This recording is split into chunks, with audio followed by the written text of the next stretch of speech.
ಒಂದು ಬಾಂಗ್ಲಾದೇಶದಲ್ಲಿ ಅಲ್ಲಿರೋ ಹಿಂದೂಗಳ ಬಗ್ಗೆ ಇಷ್ಟರ ಮಟ್ಟಿಗೆ ತೊಂದರೆ ಕೊಡ್ತಾ ಇದ್ದಾರೆ. ಅಕಸ್ಮಾತ್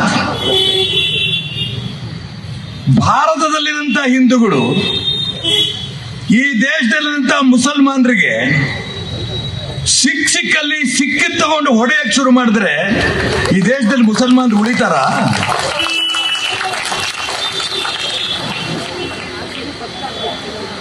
ನಿಮಗೆ ತಂಗಿ, ಅಕ್ಕ, ತಾಯಿ ಯಾರು ನಿಮಗೆ ನೆನಪಿಲ್ಲ.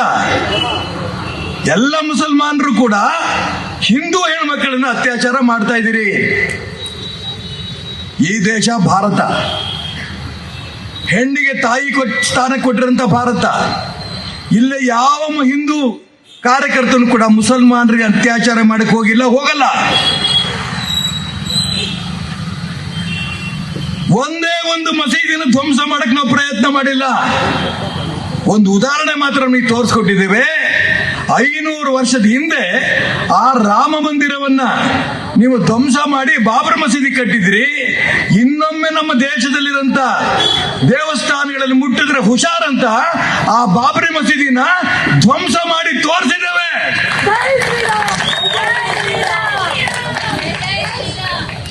ಪಾಕಿಸ್ತಾನದಲ್ಲಿ, ಬಾಂಗ್ಲಾದೇಶದಲ್ಲಿ ಮುಸಲ್ಮಾನರು ಹಿಂದೂಗಳನ್ನ ಪ್ರತಿನಿತ್ಯ ತೊಂದರೆ ಕೊಡ್ತಾ ಇದ್ದಾರೆ. ಜನಸಂಖ್ಯೆ ಎರಡೂ ಕಡೆನೂ ಕೂಡ ಹಿಂದೂಗಳ ಜನಸಂಖ್ಯೆ ಕಡಿಮೆ ಆಗ್ತಾ ಇದೆ. ಇದು ವಿಶ್ವದ ಮುಸಲ್ಮಾನರು ಗಮನಿಸಬೇಕು. ಭಾರತ ಇಷ್ಟರ ಮಟ್ಟಿಗೆ ಸಹಿಷ್ಣುತೆವಾಗಿದೆ, ಶಾಂತಿಪ್ರಿಯ ದೇಶ ಆಗಿದೆ. ಎಷ್ಟೇ ಹಿಂದೂಗಳಿಗೆ ಪಾಕಿಸ್ತಾನದಲ್ಲಿ, ಬಾಂಗ್ಲಾದೇಶದಲ್ಲಿ ತೊಂದರೆ ಕೊಟ್ಟರು ಕೂಡ ಇಷ್ಟು ಶಾಂತಿಯಿಂದ ಇದ್ದಾರೆ ಅಂತ ಅರ್ಥ ದೌರ್ಬಲ್ಯ ಅಲ್ಲ. ಇವು ಏನು ಮಾಡಲ್ಲ ಅಂತ ಹೇಳ್ತಾ ಇದ್ದಂತ ಸಂದರ್ಭದಲ್ಲಿ ಆರ್ಟಿಕಲ್ 370 ಬಗ್ಗೆ ಕಿತ್ತಾಕಿದ್ ನಿಮ್ಗೆಲ್ರೂ ಗೊತ್ತಿದೆ. ಇದೇ ರೀತಿ ಮುಸಲ್ಮಾನರು ಪಾಕಿಸ್ತಾನದಲ್ಲಿ, ಬಾಂಗ್ಲಾದೇಶದಲ್ಲಿ ಮುಂದುವರೆದ್ರೆ ಬಾಂಗ್ಲಾದೇಶನೂ ಇರಲ್ಲ, ಪಾಕಿಸ್ತಾನ ಇರಲ್ಲ, ಅಖಂಡ ಭಾರತ ಆಗುತ್ತೆ.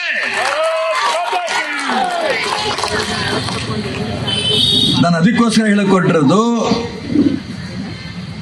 ಯಾರೋ ಅಲ್ಲಿ 4 ಜನ ಹಿಂದೂಗಳು ಹೋರಾಟ ಮಾಡ್ತೀರಿ ಅಂತ ಹೇಳಿದ್ರೆ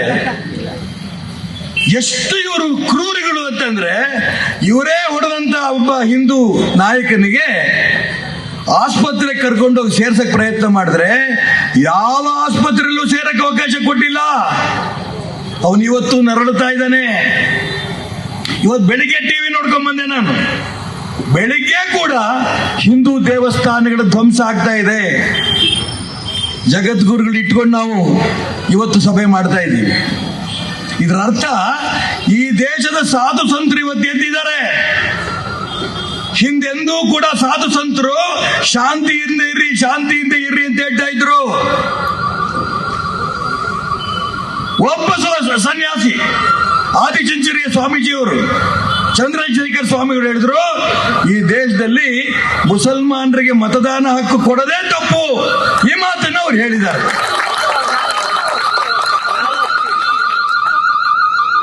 ನಾನು ಅದನ್ನ ಇನ್ನೂ ಪುಷ್ಟೀಕರಣ ಕೊಡಕ್ಕೆ ಇಷ್ಟಪಡಲ್ಲ. ಆದ್ರೆ ಆ ಸ್ವಾಮೀಜಿಯವರು ತಕ್ಷಣ ಹೇಳಿದ್ರು, ಬೇರೆ ಸ್ವಾಮಿಗಳು ಹೇಳಿದ ತಕ್ಷಣ ಆಯ್ತಪ್ಪ, ನಾನು ಹೇಳಿದ್ದು ಸರಿ ಇಲ್ಲ ಅಂದ್ರೆ ವಾಪಸ್ ತಗೋತೀನಿ ಅಂತ. ಆದ್ರೆ ಈ ದೇಶದಲ್ಲಿ ರಾಜಕಾರಣ ಮಾಡ್ತಿರಂತ ಕಾಂಗ್ರೆಸ್ಸಿಗರು ಈ ರೀತಿ ಮುಸಲ್ಮಾನರು ಹಿಂದೂಗಳ ಮೇಲೆ ಮಾಡ್ತಿರಂತ ದಬ್ಬಾಳಿಕೆಗಳ ಮೇಲೆ, ಸಾಧು ಸಂತರ ಮೇಲೆ, ಹೆಣ್ಮಕ್ಳ ಮೇಲೆ, ದೇವಸ್ಥಾನಗಳು ಪುಡಿ ಆಗ್ತಾ ಇರೋದ್ರ ಬಗ್ಗೆ ಒಬ್ಬರು ಚಕಾರ ಎತ್ತುತ್ತಾ ಇಲ್ಲಲ್ಲ. ಇದಕ್ಕೋಸ್ಕರ ಹಿಂದೂ ಸಮಾಜ ಜಾಗೃತಿ ಆಗಿದೆ. ಎಲ್ಲ ಕಡೆ ಸಾಧು ಸಂತರಿಗೆ ಸಾಷ್ಟಾಂಗ ನಮಸ್ಕಾರ ಮಾಡಿ ಪ್ರಾರ್ಥನೆ ಮಾಡ್ತೀನಿ. ಕನ್ನಡಿಗರ ಮೆಚ್ಚಿನ ನಿಮ್ಮ ನ್ಯೂಸ್ 18 ಕನ್ನಡ ಈಗ ವಾಟ್ಸ್ಆಪ್ನಲ್ಲಿಯೂ ಲಭ್ಯ. ಕರ್ನಾಟಕ ಮತ್ತು ದೇಶ ವಿದೇಶದ 360 ಡಿಗ್ರಿ ಸುದ್ದಿ ವಿವರವನ್ನ ನೀವು ನಿಮ್ಮ ಕೈ ಬೆರಳುಗಳಲ್ಲಿಯೇ ಪಡೆಯೋದಿಕ್ಕೆ ಈ QR ಕೋಡ್ ಅನ್ನ ಸ್ಕ್ಯಾನ್ ಮಾಡಿ. ನಮ್ಮ ಚಾನೆಲ್ ಅನ್ನ ಫಾಲೋ ಮಾಡಿ, ನೋಟಿಫಿಕೇಶನ್ ಆನ್ ಮಾಡಿ.